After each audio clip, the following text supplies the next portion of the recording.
everyone and welcome to my channel Knowledge Fusion। आज हम एक नया मैथमेटिकल फंक्शन पढ़ने वाले हैं। जिन लोगों ने प्रीवियस मैथमेटिकल फंक्शंस की वीडियोस नहीं देखी थी, ऊपर आई बटन दिख रहा होगा, उसे क्लिक कर दे, प्लेलिस्ट खुल जाएगी, आप उसे वहां से देख सकते हैं। आज हम 12th मैथमेटिकल फंक्शन पढ़ने वाले हैं जिसका नाम है mat.log। तो आइए से समझते हैं कि हम log फंक्शन को जावा में कैसे परफॉर्म करते हैं।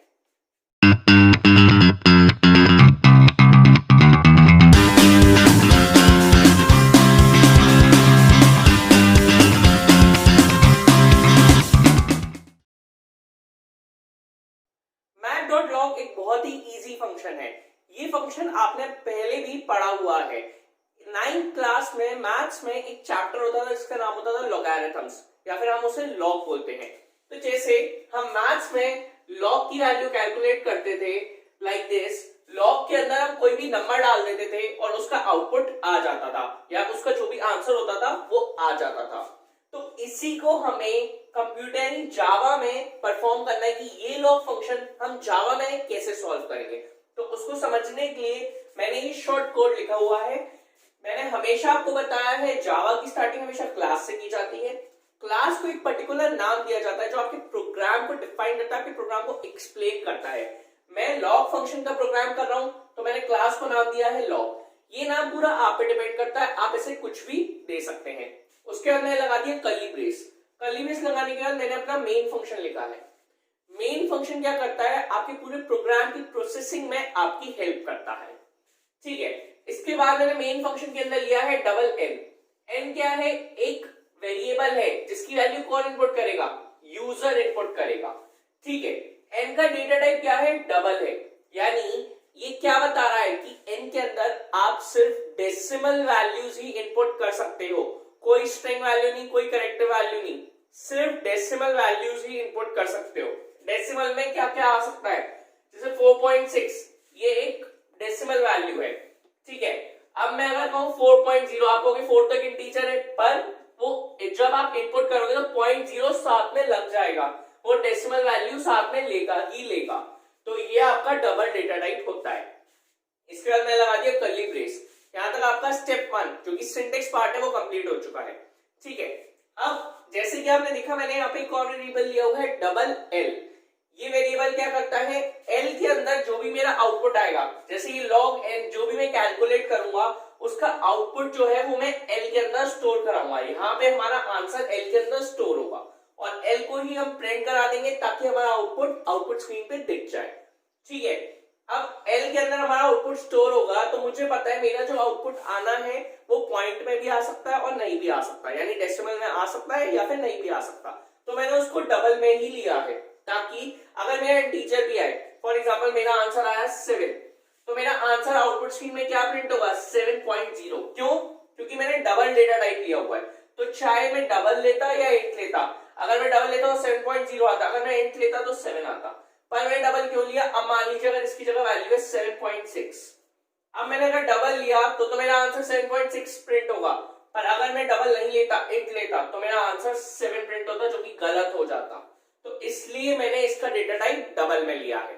ठीक है, तो अब हम आगे इसको समझते हैं कि लॉग फंक्शन कैसे परफॉर्म होगा।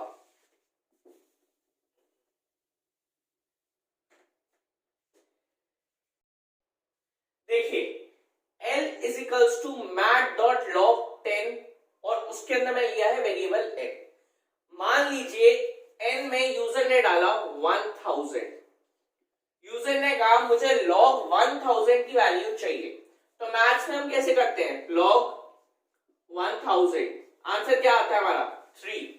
1000 की वैल्यू 3 होती है, कब, जब इसका बेस 10 होता है। ठीक है, जब हमारा बेस 10 होता है तो 100 की वैल्यू क्या होती है, log 100 की वैल्यू होती है 2। ठीक है, अब आप जो फंक्शन पढ़ते हैं वो होता है mat.log। L is equals to mat.log n। ये 10 नहीं लगता बीच में।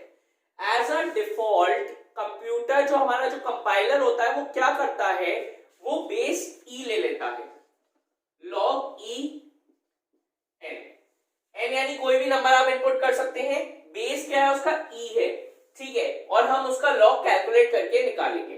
पर अगर हमें उसका बेस चेंज करना हो, जैसे ई की जगह कुछ और करना हो, तो जैसे कि मोस्टली 10 यूज करते हैं हम, तो ई की जगह अगर 10 करना हो तो हमें लॉग के आगे 10 लिखना पड़ता है, ठीक है। और अगर आपको 10 नहीं लिखना तो आप डायरेक्ट लिखेंगे mat.log, और 10 नहीं, यहाँ पे कुछ भी नहीं लिखेंगे। एज अ डिफॉल्ट कंपाइलर क्या करेगा, यहाँ पे ई अज्यूम कर लेगा, एज अ डिफॉल्ट वो ई बेस ले लेगा। क्लियर। अब अगर मैं इसकी वर्किंग परफॉर्म करूं तो हमने जैसे कि लिखा n is equals to 1000, user ने डाला तो n इधर आ जाएगा mat.log 10,000, तो log बेस 10,000 की वैल्यू क्या आएगी, 3 आएगी। तो l में क्या स्टोर हो जाएगा, l के अंदर 3.0 स्टोर हो जाएगा। 3.0 क्यों स्टोर होगा, क्योंकि हमारा जो डेटा टाइप है वो डबल है, तो ये 3.0 स्टोर होगा। नेक्स्ट लाइन में जब आप आएंगे तो आपको लिखा हुआ है SOPLN। SOPLN क्या होता है, system.out.println। आप शॉर्ट फॉर्म SOPLN यूज नहीं कर सकते। ये क्या करता है, किसी भी चीज को प्रिंट कराने में आपकी हेल्प करता है, ठीक है। तो इसके अंदर में लिखा हुआ है L, अगर मैंने L इन्वर्टेड कॉमास में लिखा होता तो वो L प्रिंट होता, पर मेरा जो L है वो इन्वर्टेड कॉमास में नहीं है, तो L की जो भी वैल्यू है वो आउटपुट स्क्रीन पे प्रिंट हो जाएगी। तो L की वैल्यू क्या है, 3.0, तो 3.0 आपका आउटपुट स्क्रीन पे प्रिंट हो जाएगा, ठीक है। तो अब एक और एग्जांपल लेते हैं। मान लीजिए यूजर ने 1000 की जगह लिख दिया -54, ठीक है। -54 जब लिखा तो -54 इधर n के अंदर ये पास करेगा, तो बेस 10 के हिसाब से जब हम -54 कैलकुलेट करेंगे तो आपकी आउटपुट स्क्रीन पे आउटपुट पता है इस बार क्या आएगा, एक सेकेंड मैं इसको रब कर दूं।